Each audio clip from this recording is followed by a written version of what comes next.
Price the Lord. പ്രിയപ്പെട്ട സഹോദരങ്ങളെ, ഇന്ന് നമ്മൾ ചിന്തിക്കുന്നത് നമ്മുടെ ഈ ശരീരങ്ങളെ നല്ല വിശുദ്ധിയിൽ നമ്മൾ കാത്തു സൂക്ഷിക്കണം. ശരീരത്തെ വിശുദ്ധിയിൽ കാത്തു സൂക്ഷിക്കണം. ഇത് വലിയ ആളുകൾ മാത്രം സൂക്ഷിച്ചാൽ മതിയോ? പോരാ. കുട്ടികളും മുതിർന്നവരും ശരീരത്തെ വിശുദ്ധിയിൽ കാത്തു സൂക്ഷിക്കണം. ഇത് ക്രിസ്ത്യാനികൾക്ക് മാത്രമുള്ള ദൂതാണോ? അല്ല. ഭൂമിയിൽ മനുഷ്യനായി ജനിച്ചിട്ടുള്ള സർവ്വ മനുഷ്യരും ശരീരത്തെ വിശുദ്ധിയിൽ കാത്തു സൂക്ഷിക്കണം. Price the Lord. ഇത് കർത്താവ് ആഗ്രഹിക്കുന്നുണ്ട്. നമ്മുടെ ശരീരത്തെ നൈർമല്യത്തോടുകൂടെ കാത്തു സൂക്ഷിക്കണം. എന്തിനു വേണ്ടിയാണ് ഈ ശരീരത്തെ നിർമ്മലമായി കാത്തു സൂക്ഷിക്കുന്നത്? ഈ ശരീരം സ്വർഗത്തിൽ പ്രവേശിക്കാനുള്ള ശരീരമാണ്. അനേകം വ്യക്തികൾ വിചാരിച്ചിരിക്കുന്നത് ഈ ശരീരം മരിച്ചു കഴിഞ്ഞാൽ ഇത് ഈ ഭൂമിയിൽ അഴിഞ്ഞ് ഇല്ലാതായി മണ്ണോട് മണ്ണായി തീരും എന്നാണ് വിചാരിച്ചിരിക്കുന്നത്. ശരിയല്ലേ? ഞാനും അങ്ങനെ തന്നെയാണ് വിചാരിച്ചിരുന്നത്. ഞാനും 100% അതാണ് വിചാരിച്ചത്. നമ്മൾ മരിച്ചാൽ നമ്മൾ ഈ മണ്ണോട് മണ്ണായി തീരും. നമ്മുടെ ആത്മാവ് എങ്ങോട്ട് പോകും? സ്വർഗത്തിലേക്ക് പോകും. ശരീരം എങ്ങോട്ട് പോകും? ഭൂമിയിലേക്ക് വെക്കും. അത് 1-2 മാസം കഴിയുമ്പോൾ മണ്ണോട് മണ്ണായി തീരും. പണ്ട് ഞാൻ ഈ പള്ളിയിൽ സ്കൂളിൽ പഠിക്കുന്ന കാലത്ത് വികാരിച്ചന്മാരുടെ കൂടെ നടക്കാൻ എനിക്ക് ഭയങ്കര സന്തോഷമായിരുന്നു. ഇവിടെ കുറേ കുട്ടികൾ അങ്ങനെയുണ്ട്, നല്ല കുട്ടികളാണ്.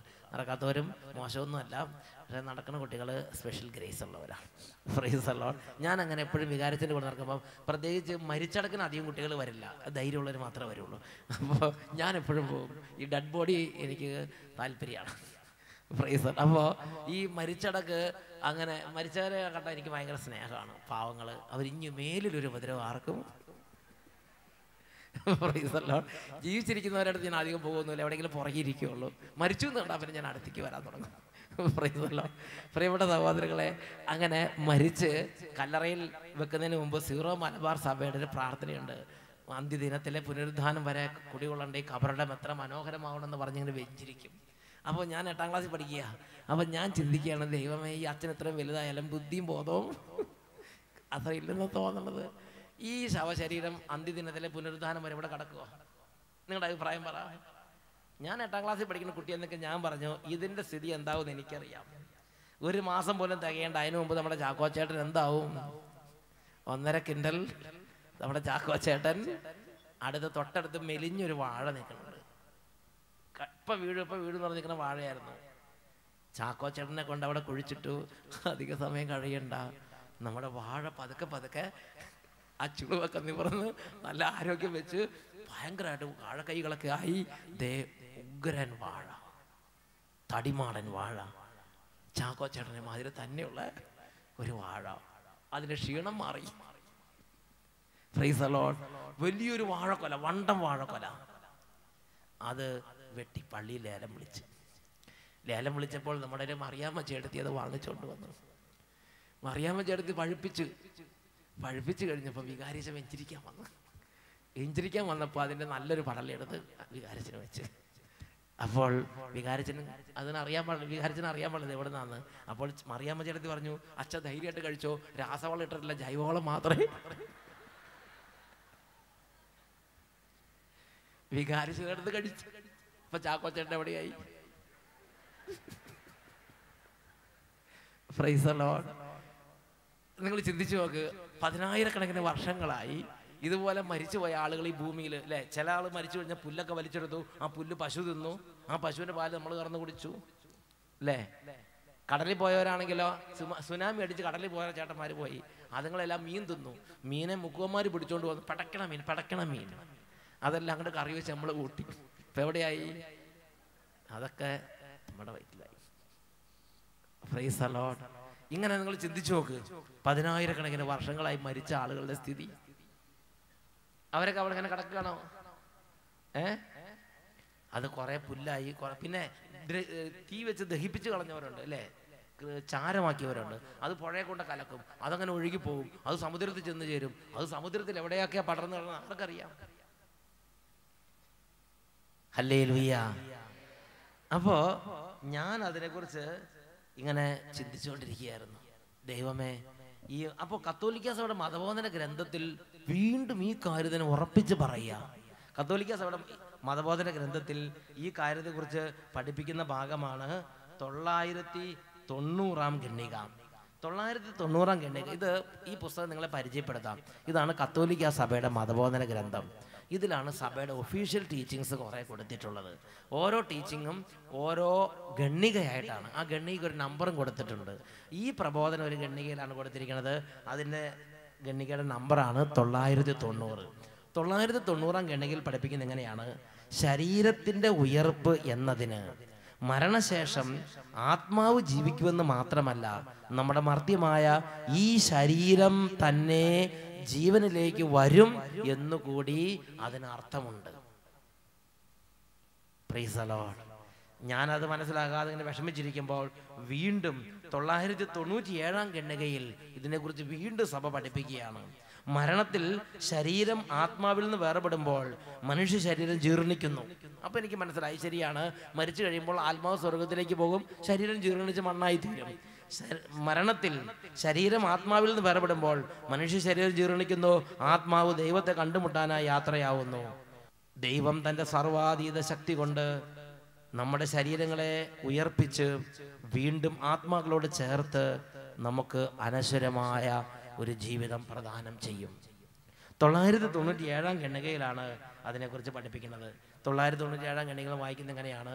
മഹത്തീകൃത ശരീരവുമായുള്ള പുനരൈക്യത്തിനായി ഈ ആത്മാവ് സ്വർഗത്തിൽ കാത്തിരിക്കുന്നു. നിങ്ങൾക്കത് കാര്യം മനസ്സിലായോ? ഞാൻ പറഞ്ഞു തരാം. അതായത് ഇപ്പം നമ്മുടെ ഒരു ചേട്ടനോ ചേട്ടത്തിയോ വീട്ടിൽ കിടന്ന് മരിച്ചു എന്നായിരിക്കും. മരിക്കുന്ന സെക്കൻഡിൽ തന്നെ ആത്മാവ് ദൈവത്തെ കണ്ടുമുട്ടാനായി യാത്രയാവുന്നു. നല്ല ചേട്ടത്തിയാണെങ്കിൽ സ്വർഗത്തിലേക്ക് പോകും. ശരീരം എന്തായി? ശരീരം നമ്മൾ കല്ലറയിൽ വെക്കും, അത് അവിടെ കടന്ന് അഴിഞ്ഞ് ജീർണിച്ച് പോകും, അല്ലേ? ജീർണിച്ച് പോകും. ഈ സ്വർഗത്തിൽ കയറിയ ആത്മാവ് എന്ത് ചെയ്യും? സ്വർഗത്തിൽ ദൈവസന്നിധിയിൽ കയറിയ ആത്മാവ് സ്വർഗത്തിൽ ഇരുന്ന് ഭൂമിയിലുള്ള ഈ ശരീരവുമായി ഒരിക്കൽ കൂടെ ഒരു പുനരൈക്യത്തിനായി കാത്തിരിക്കുക. ഹല്ലേലൂയ. ഉദാഹരണത്തിന് നിങ്ങൾ ഇവിടെ ഒരാൾ ഓസ്ട്രേലിയയിൽ ഒരു നേഴ്സ് ഉണ്ടെന്നിരിക്കട്ടെ. ആ നേഴ്സ് ഇവിടെ വന്ന് ഒരു ചേട്ടനെ കല്യാണം കഴിച്ച്, എന്നിട്ട് കല്യാണം കഴിഞ്ഞ് കുറച്ച് 2 മാസം കഴിഞ്ഞിട്ട് ഓസ്ട്രേലിയയിലേക്ക് പോയി. ഓസ്ട്രേലിയയിലേക്ക് പോയ നേഴ്സ് അവിടെ ചെന്നിട്ട് എന്താ വിചാരിച്ചിരിക്കണത്? എങ്ങനെയെങ്കിലും ഒരു വിസ ശരിയാക്കി ഈ ചേട്ടനെയും കൂടെ ഓസ്ട്രേലിയയിൽ കൊണ്ടുചെന്നിട്ട് 2 പേർക്കും കൂടെ ഒരുമിച്ചൊരു ജീവിതം അവർ പ്രതീക്ഷിക്കുന്നില്ലേ? ഇല്ലേ? അതേപോലെ ആദ്യം നമ്മുടെ ആത്മാവ്, നമ്മുടെ നേഴ്സ് ഓസ്ട്രേലിയക്ക് പോയ മാതിരി ആദ്യം നമ്മുടെ ആത്മാവ് സ്വർഗത്തിലേക്ക് കയറും. അവിടെ ചെന്നിട്ട് എങ്ങനെയെങ്കിലും ഒരു വിസ ശരിയാക്കിയിട്ട് ഇവിടെ ചേട്ടൻ കിടപ്പാ, ഭൂമിയിൽ ശരീരം കിടപ്പുണ്ട്, ഈ ശരീരത്തിനെ കൂടെ സ്വർഗത്തിൽ കൊണ്ടുവന്നിട്ട് പിന്നെ ഞങ്ങൾക്ക് 2 പേർക്കും കൂടെ കൂടി ഒരുമിച്ചൊരു ജീവിതം ഈ ആത്മാവ് സ്വർഗത്തിൽ നിന്ന് സ്വപ്നം കണ്ടുകൊണ്ടിരിക്കുകയാണ്. അതാണ് 997 ഖണ്ഡികയിൽ പഠിപ്പിക്കുന്നത്. മരണത്തിൽ ആത്മാവിൽ നിന്ന് വേർപാട് ശരീരം ജീർണിക്കുന്നു, ആത്മാവ് ദൈവത്തെ കണ്ടുമുട്ടാൻ യാത്രയാവുന്നു. അതേസമയം മഹത്തീകൃത ശരീരവുമായുള്ള പുനരൈക്യത്തിനായി അത് സ്വർഗത്തിൽ കാത്തിരിക്കുന്നു. മരിച്ചുപോയ നമ്മുടെ സർവ്വ ചേട്ടന്മാരുടെയും ചേച്ചിമാരുടെയും ആത്മാക്കൾ അവരുടെ ശരീരം തിരിച്ചു കിട്ടാൻ വേണ്ടി അവർ കാത്തിരിക്കുന്നുണ്ട്. എന്നൊക്കെ പറഞ്ഞേ hallelujah, hallelujah, price the Lord, price the Lord, hallelujah. പ്രിയപ്പെട്ട സഹോദരങ്ങളെ, അങ്ങനെ ഈ ശരീരം സ്വർഗത്തിലേക്ക് ഒരു നാൾ എത്തിച്ചേരും എന്നാണ് പറയുന്നത്. ദൈവത്തിൻ്റെ വചനത്തിലെ അടിസ്ഥാനപ്പെടുത്തി സഭ പഠിപ്പിക്കുന്നതാണ്, ദൈവം തൻ്റെ സർവാതീത ശക്തി കൊണ്ട് നമ്മുടെ ശരീരങ്ങളെ വീണ്ടും ജീവൻ തന്ന് ഈ ആത്മാക്കളോട് ചേർത്ത് ആത്മാവും ശരീരവും ഒരുമിച്ചുള്ള ഒരു ജീവിതം നമുക്ക് ഉണ്ട് എന്ന് സഭ പഠിപ്പിക്കുന്നു. ആ വിശ്വാസത്തിൻ്റെ പേരാണ് ശരീരങ്ങളുടെ ഉയർപ്പിലും ഞാൻ വിശ്വസിക്കുന്നു എന്ന് വിശ്വാസ പ്രമാണത്തിൽ നമ്മൾ പറയണത്. നമ്മൾ വിശ്വാസ പ്രമാണത്തിൽ അങ്ങനെ പറയുന്നുണ്ടോ? ഉണ്ടോ? ശരീരങ്ങളുടെ ഉയർപ്പിലും ഞാൻ വിശ്വസിക്കുന്നു. ഒന്നുറക്കെ പറഞ്ഞേ. അതിന്റെ അർത്ഥം എന്താ? നമ്മുടെ ഈ ശരീരം സ്വർഗത്തിൽ കയറാനുള്ള ശരീരമാണ്. Price the Lord. ഇത് സ്വർഗത്തിൽ പ്രവേശിക്കാനുള്ള ശരീരമാണ്. അത് തന്നെയാണ് ഞാൻ നിങ്ങൾ മനസ്സിലാക്കേണ്ടത്. എനിക്ക് ആദ്യം ഈ ശരീരത്തോട് ഒരു റെസ്പെക്റ്റും ഉണ്ടായിരുന്നില്ല. ഈ ശരീരം ഭൂമിയിൽ കുറച്ച് കാലത്തേന് നമ്മൾ ചില ഷർട്ട് കിടന്ന പോലെ ഈ ഭൂമിയിൽ കുറച്ച് കാലം ജീവിക്കാൻ വേണ്ടി ഉള്ളതാണ് ഈ ശരീരം. നിലനിൽക്കുന്നത് ആത്മാവ് മാത്രമാണ്. അതുകൊണ്ട് ആത്മാവിനെ വെടിപ്പായും ശുദ്ധിയായും സൂക്ഷിച്ചാൽ മതി. എൻ്റെ വിചാരം അങ്ങനെയായിരുന്നു. എന്താണെന്നറിയോ? ആത്മാവിൻ്റെ കാര്യം മാത്രം നോക്കിയാൽ മതി, ശരീരത്തിൻ്റെ കാര്യം അത് നമുക്ക് ഈ ആത്മാവിലൂടെ നിലനിൽക്കാൻ വേണ്ടിയുള്ള ചെറിയൊരു മീഡിയം മാത്രമാണ് എന്നായിരുന്നു ഞാൻ വിചാരിച്ചിരുന്നത്. എന്നാൽ നമ്മുടെ തിരുസഭ നമ്മളെ പഠിപ്പിക്കുന്നത് അങ്ങനെയല്ല. ആത്മാവ് പോലെ തന്നെ നമ്മുടെ ഈ ശരീരവും വിശുദ്ധിയിൽ ഓരോ മകനും മകളും കാത്തു സൂക്ഷിക്കണം എന്ന് തന്നെയാണ് ദൈവവചനത്തെ അടിസ്ഥാനപ്പെടുത്തി തിരുസഭ പഠിപ്പിക്കുന്നത്. തിരുസഭ എത്ര പഠിപ്പിച്ചാലും എനിക്ക് മനസ്സിലാകാത്തൊരു കാര്യമായിരുന്നു ഇത്. എങ്ങനെ ഈ ശരീരം സ്വർഗത്തിൽ കയറും? ഇത് ചിന്തിച്ച് വലഞ്ഞൊരു വ്യക്തിയാണ് ഞാൻ. നിങ്ങൾ പിന്നെ കാര്യമായിട്ട് അതിനെക്കുറിച്ച് ചിന്തിച്ചിട്ടുണ്ടോ എന്ന് എനിക്കറിയാൻ പാടില്ല. പ്രൈസ് അല്ലോ എന്നൊക്കെ പറഞ്ഞ് ഹല്ലേലൂയ. ഇപ്പൊ ഇവിടെ ഇരിക്കുന്ന ചില കള്ളുകുടിയന്മാർ ചിന്തിക്കുന്നത് അച്ഛനത് പറയാതെ കള്ളു കുടിക്കാനുള്ള വല്ല വഴിയുണ്ടോ എന്നല്ലോ എന്നൊക്കെ പറഞ്ഞ് പ്രൈസ് അല്ലോ ഹല്ലേലൂയ. പ്രിയപ്പെട്ട സഹോദരങ്ങളെ, ഞാൻ എപ്പോഴും ഈ ദൈവവചനത്തിൽ ഒരു കാര്യം പറഞ്ഞാൽ, സഭ ഒരു കാര്യം പഠിപ്പിച്ചാൽ അതിനെക്കുറിച്ച് ചിന്തിക്കാൻ എനിക്കൊരു പ്രേരണയുണ്ടായിരുന്നു. അപ്പം ഞാൻ എപ്പോഴും ചിന്തിക്കുക, എങ്ങനെയാണ് ഈ ശരീരം സ്വർഗത്തിൽ കയറുക? എനിക്ക് ചിന്തിച്ചിട്ട് ഞാൻ പറഞ്ഞെങ്ങനെയാണ് ഈ ഇപ്പൊ സപ്പോസ് കയറിയെന്ന് വിചാരിക്കുക, ഇത് എവിടുന്ന് ഈ പീസൊക്കെ യോജിപ്പിക്കണ്ടേ? 10,000 വർഷം മുമ്പ് മരിച്ച ഒരാളുടെ തലയോട്ടി എവിടെയായിരിക്കും? പല്ല് എവിടെ കിടക്കും? കയ്യിൻ്റെ കാലിൽ എല്ലുപൊടിയായി പോയ എല്ലുകളൊക്കെ എന്ത് ചെയ്യും? കടലിൽ ചത്തുപോയവരുടെ കാര്യം എന്ത് ചെയ്യും? Price the Lord. കുറെ ഇപ്പൊ ഉദാഹരണം ഇവിടെ ചേട്ടൻ മരിച്ചു എന്ന് വിചാരിക്കുക, അത് 10,000 വർഷങ്ങളായിട്ട് അതിന്റെ എല്ല് കുറെ വെള്ളത്തിൽ ഒഴുകി പോയി, കുറെ കരടി തിന്നുകൊണ്ട് പോയി, കുറെ പട്ടി കടിച്ചുകൊണ്ട് പോയി. അതൊക്കെ എവിടെയായിരിക്കും ലോകത്തിൽ കിടക്കണത്? അതെല്ലാം കൂടി വന്ന് ഉയർത്തെഴുന്നേക്കുക. എങ്ങനെ ഉയർത്തെഴുന്നേൽക്കുക? എങ്ങനെ? ഇത് എവിടുന്ന്? ഓരോ സെറ്റായിട്ട് എടുത്തു വെച്ചിട്ടുണ്ടെങ്കിൽ ഓക്കെ, അത് പെട്ടെന്ന് അങ്ങോട്ട് ഉയർത്തെഴുന്നേക്കുന്ന. നമ്മളങ്ങനെ എടുത്തു വെച്ചിട്ടില്ലല്ലോ. Price the Lord. അപ്പോഴാണ് എനിക്ക് മനസ്സിലാകുന്ന വിധം ഒരു ചെറിയൊരു പ്രബോധനം ഈ സഭയുടെ പ്രബോധനം നൽകി. അത് എസെക്കിയേൽ പ്രവചനത്തിൽ 37-ാം അധ്യായം വായിച്ചാൽ മനസ്സിലാവൂന്നാണ് കത്തോലിക്ക സഭയുടെ മതബോധന ഗ്രന്ഥം എനിക്ക് നൽകിയ ഉപദേശം. ഇത് ഒരെണ്ണം നിങ്ങൾക്ക് ഇല്ലെങ്കിൽ വാങ്ങി വീട്ടിൽ കൊണ്ട് വെക്കണം. പൈസ ഉണ്ടെന്ന് പറഞ്ഞിട്ട് കാര്യമില്ല. പണം മുടക്കി ആത്മീയ ഗ്രന്ഥങ്ങൾ വാങ്ങി വീട്ടിൽ വെച്ചാൽ കുട്ടികൾ വല്ലപ്പോഴും എടുത്ത് വായിക്കും. Price the Lord. പണ്ട് എനിക്കൊരു ചേടത്തി വാങ്ങി ഗിഫ്റ്റ് തന്നതാ. എനിക്കിത് ഒട്ടും ഇഷ്ടമല്ലായിരുന്നു, സൈഡിൽ ഇരിക്കുകയായിരുന്നു. പക്ഷെ പരിശുദ്ധാത്മാവ് ശക്തി പ്രാപിച്ചപ്പോൾ ഇതൊക്കെ എടുത്ത് വലിയ വലിയ ആത്മീയ രഹസ്യങ്ങൾ വെളിപ്പെട്ട് കിട്ടാൻ തുടങ്ങി. ഇപ്പോൾ വാങ്ങി വെച്ച ആരും വായിച്ചില്ലെങ്കിൽ നിങ്ങൾ നിരാശപ്പെടേണ്ട. നിങ്ങൾ മുടക്കണ പൈസ നഷ്ടം വരില്ല. എന്നെങ്കിലും ആത്മാവ് ഇത് നിങ്ങളുടെ കുടുംബത്തിൽ ഒരുപാട് പേർക്ക് നിത്യരക്ഷയ്ക്ക് കാരണമാക്കി മാറ്റും. ഒന്നുറക്കെ പറഞ്ഞേ ഹല്ലേലൂയ. ഇതാണ് കത്തോലിക്ക സഭയുടെ മതബോധന ഗ്രന്ഥം. പ്രിയപ്പെട്ട സഹോദരങ്ങളെ, ആ മതബോധന ഗ്രന്ഥത്തിൽ എസെക്കിയേൽ പ്രവചനത്തിൽ 37-ാം അധ്യായം വായിച്ചാൽ ഇത് മനസ്സിലാകും എന്നെനിക്കൊരു നിർദ്ദേശം കിട്ടി. അതനുസരിച്ച് ഞാൻ എസെക്കിയേൽ പ്രവചനത്തിലെ 37-ാമത്തെ അധ്യായത്തിലേക്ക് വന്നു. അവിടെ മനോഹരമായ ദൃശ്യമാണ് ബൈബിളിൽ വിവരിച്ചിരിക്കുന്നത്. അതാണ് അസ്ഥികളുടെ താഴ്വര. 37-ാം അധ്യായം 1 തൊട്ട് 10 വരെയുള്ള വാക്യങ്ങളാണ് ആ മനോഹരമായ ദൃശ്യം.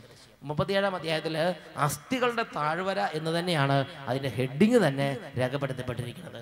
അതിൻ്റെ 1-2 വാക്യങ്ങൾ ഞാൻ ആദ്യം വായിക്കാം.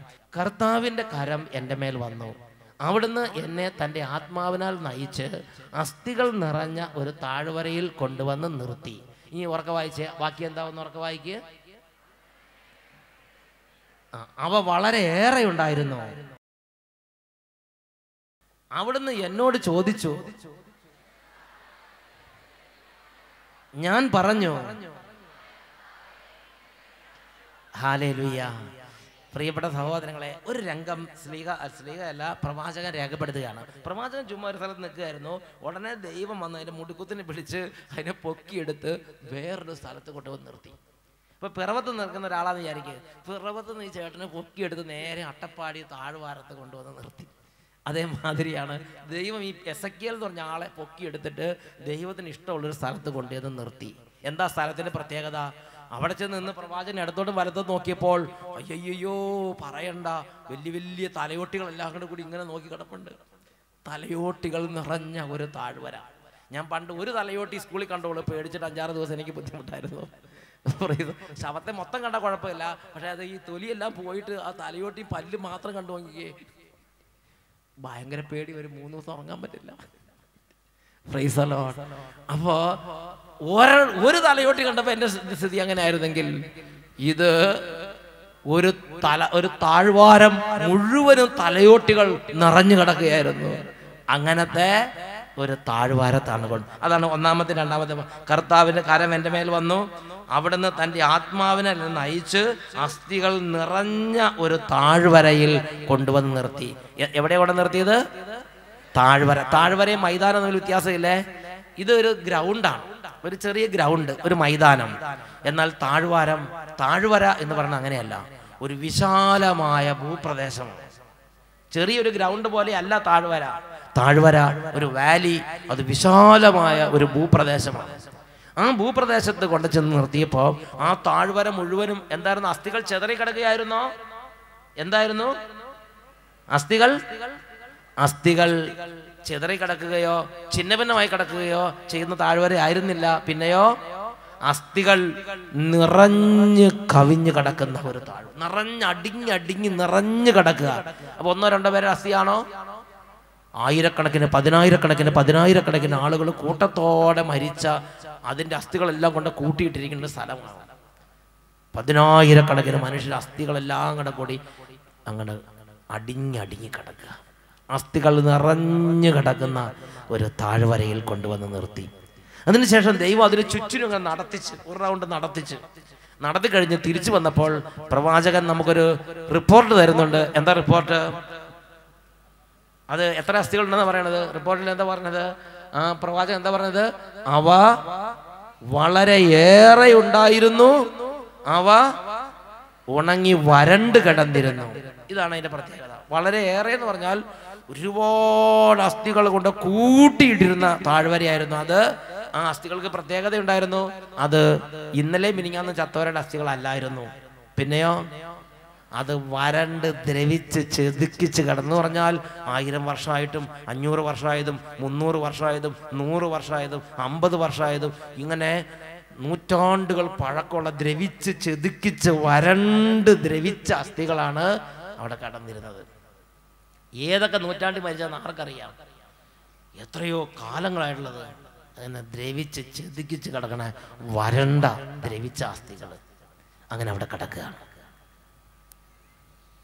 എന്നിട്ട് ദൈവത്തിന് ഒരു ചോദ്യം, ദൈവം ഒന്നും അറിയാത്ത പോലെ പ്രവാചകനോട് ചോദിക്കുക. പ്രവാചകൻ ദൈവത്തോട് നമുക്ക് മനസ്സിലാക്കാം. അപ്പൊ ദൈവം പ്രവാചകനോട് ചോദിക്കുക. എന്താ ചോദിച്ചത്? അവിടുന്ന് എന്നോട് ചോദിച്ചു, വായിക്കുമോ? മനുഷ്യപുത്ര, ഈ അസ്ഥികൾക്ക് ജീവിക്കാനാവുമോ? ദൈവം അറിയാത്ത പോലെ ചോദിക്കുക.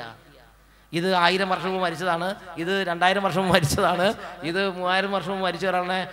ഇതാണ് ഇതൊക്കെ കാണിച്ചിട്ട് പറയാണ്, മനുഷ്യപുത്ര, ഈ അസ്ഥികൾക്ക് ജീവിക്കാനാവുമോ?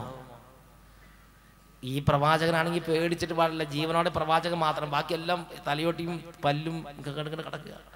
അതുകൊണ്ട് പ്രവാചകൻ പറഞ്ഞു, കർത്താവ് എന്താച്ചാ വേഗം അങ്ങനെ വിചാരിച്ച് നടപ്പാക്കിക്കോ, എന്നോട് അധികം ചോദിക്കാതിരിക്കാൻ നല്ലത് എന്ന വിധത്തിൽ പ്രവാചകൻ മറുപടി പറഞ്ഞു. എന്താ പ്രവാചകൻ മറുപടി പറഞ്ഞത്? വായിച്ചു നോക്കിക്കേ. ദൈവമേ, ചോദിച്ചെന്നെ എന്തിനാ ബുദ്ധിമുട്ടിക്കണത്? വായിക്കൂ. അങ്ങേക്ക് അറിയാലോ. ഉടനെ ദൈവം പറഞ്ഞു, പ്രവാചക, ഈ അസ്ഥികളോട് നീ പ്രവചിക്കുക. ഉറക്കെ വായിച്ചേ.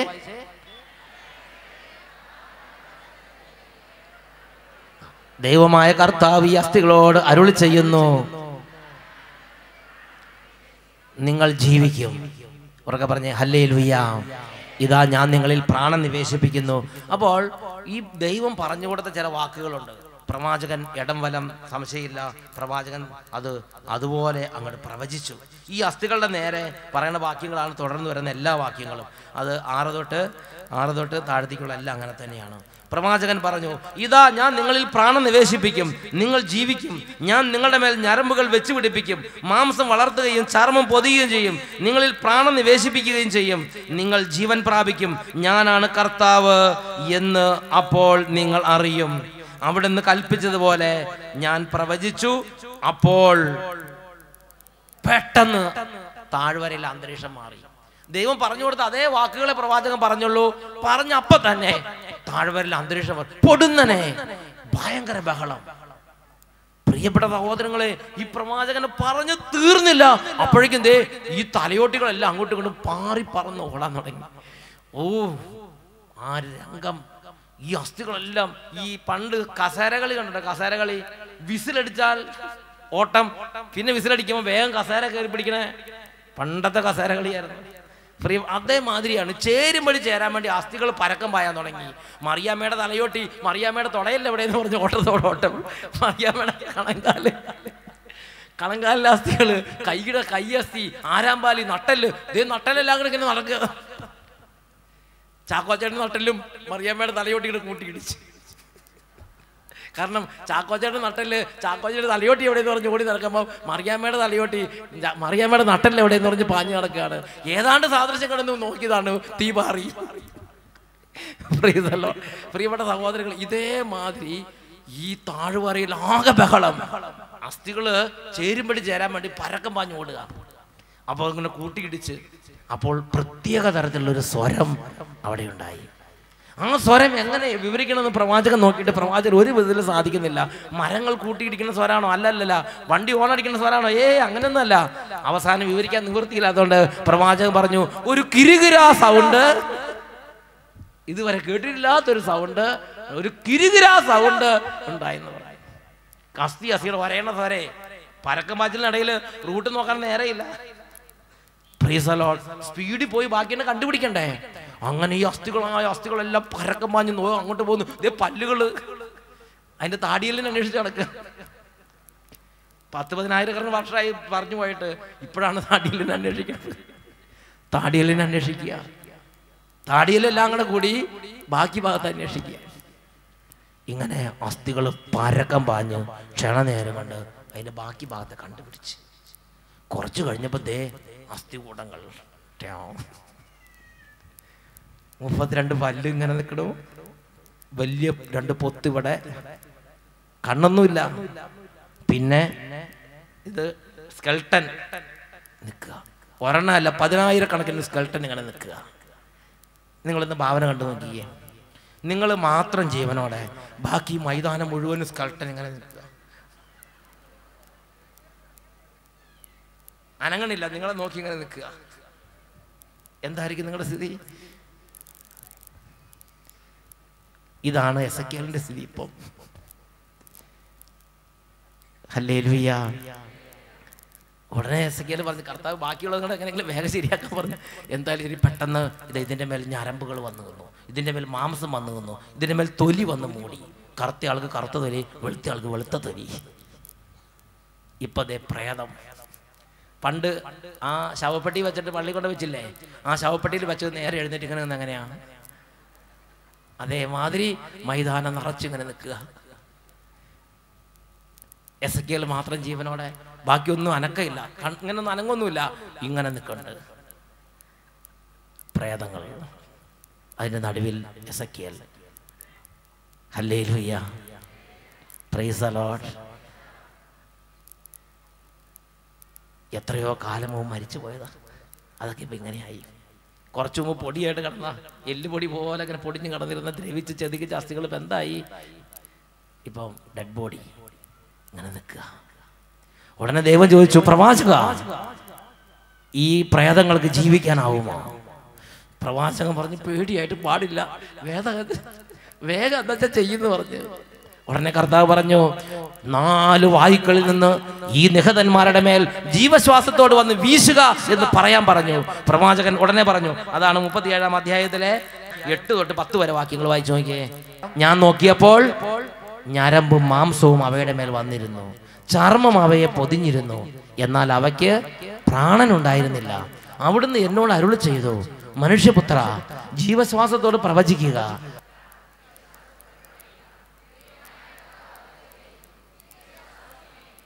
നീ 4 വായുക്കളിൽ നിന്ന് വന്ന് ഈ നിഹതന്മാരുടെ മേൽ വീശുക, അവർക്ക് ജീവൻ ഉണ്ടാകട്ടെ.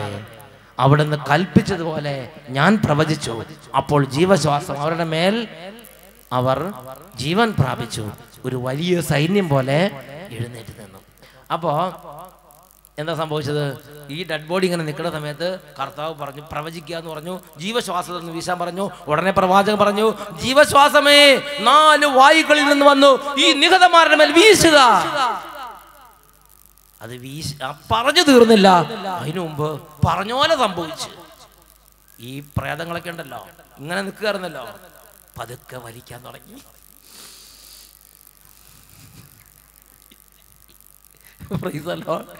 ഈ കണ്ണൊക്കെ തിരുമ്പി അടച്ചിട്ട് ഇത്രയും കാലം മുമ്പ് തിരുമ്പി അടച്ചതാ, അത് പതുക്കെ ഇങ്ങനെ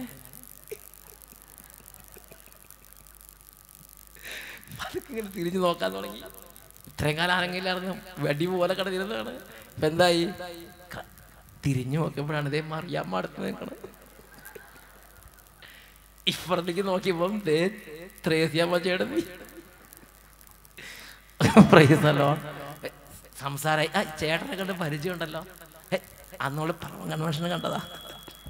ഫ്രൈസല്ലോ പരിചയമായി. പിന്നെ അപ്പോഴത്തേക്കും 2 പേര് വേഗം ബോണ്ട ഉണ്ടാക്കാൻ പോയി. വേറെ 2 പേര് ചായക്കട വെച്ചു. 1-2 പേര് തുണിക്കട തുടങ്ങി. നല്ല ഡിമാൻഡുള്ള കച്ചവടമാണ്, കാരണം തുണി ഒന്നിനുമില്ല. ആദത്തിന്റെ കാലം തൊട്ടുള്ള എല്ലാം ഉണ്ടല്ലോ. പിന്നെ ചാരായം 2 പേര് ചാരായം ആറ്റുചാരായം ഉണ്ടാക്കാൻ. അപ്പൊ തന്നെ അത് ഇവിടുത്തെ പറയണില്ല. എന്നൊക്കെ പറഞ്ഞേ ഹല്ലേലൂയ. അട്ടപ്പാടിക്കാരൻ തെറ്റിദ്ധരിക്കരുത് എന്നൊക്കെ പറഞ്ഞേ ഹല്ലേലൂയ. പിന്നെ അതൊന്നും ഇവിടെ എഴുതിയില്ല, ഇവിടെ വെച്ച് സെൻസർ ചെയ്തു, കട്ട് ചെയ്തു. പിന്നെ ഒന്നുമില്ല, നമുക്ക് റിപ്പോർട്ടിങ് ഇല്ല. മനുഷ്യന്മാരല്ലേ, ഊഹിച്ചാ മതി. ഫ്രീസലോ കുറെ കാലം കഴിഞ്ഞ് മിണ്ടുവും പറയുകയും ചെയ്യാം. ന്യായമായ ഒരു ബോണ്ട കൊടുക്കണ്ടല്ലേ. ഫ്രീസലോ എന്തായാലും ഇവിടെ വെച്ച് നിർത്തിയിരിക്കുകയാണ്. അവർ ഒരു സൈന്യത്തെ പോലെ അനങ്ങാൻ തുടങ്ങി എന്ന് പറഞ്ഞിട്ടുള്ളൂ. ഇത്രയും കാര്യം പരിശുദ്ധാത്മാവ് ശ്രദ്ധയിൽപ്പെടുത്തിയിട്ട് പരിശുദ്ധാത്മാവ് ഒരു ചോദ്യം ചോദിക്കുകയാണ്. ദൈവം പറഞ്ഞതുപോലെ ഒരു മനുഷ്യൻ, ഒരു പ്രവാചകൻ സംസാരിച്ചപ്പോൾ മരിച്ചിട്ട് ആയിരക്കണക്കിന് വർഷങ്ങളായി ദ്രവിച്ച് വരണ്ട അസ്ഥികളും ചിഹ്നഭിന്നമായ ആ ശരീരഭാഗങ്ങളും മാംസമൊന്നും അവിടെ ഉണ്ടായിരുന്നേ ഇല്ല. വെറും ചെതുക്കിച്ച് കുറച്ച് അസ്ഥികളും ചില പൊടികളും മാത്രമേ ഉണ്ടായിരുന്നുള്ളൂ. അത് വീണ്ടും ജീവൻ പ്രാപിച്ച് ഒരു മനുഷ്യനായി മാറിയെങ്കിൽ, സാക്ഷാൽ ജീവിക്കുന്ന ദൈവം പറഞ്ഞാൽ ഇത് സംഭവിക്കാതിരിക്കുമോ? നിങ്ങളുടെ അഭിപ്രായം പറ. നിങ്ങൾ ധൈര്യമായിട്ട് ഒന്ന് രണ്ട് ചേട്ടത്തിമാർ നല്ല പവറുള്ളതുകൊണ്ട് ബാക്കിയൊന്നും മിണ്ടണില്ലല്ലോ. സാക്ഷാൽ ദൈവം പറഞ്ഞാൽ ഇത് സംഭവിക്കാതിരിക്കുമോ? ഉറപ്പാണോ? സംഭവിക്കും. Price the Lord.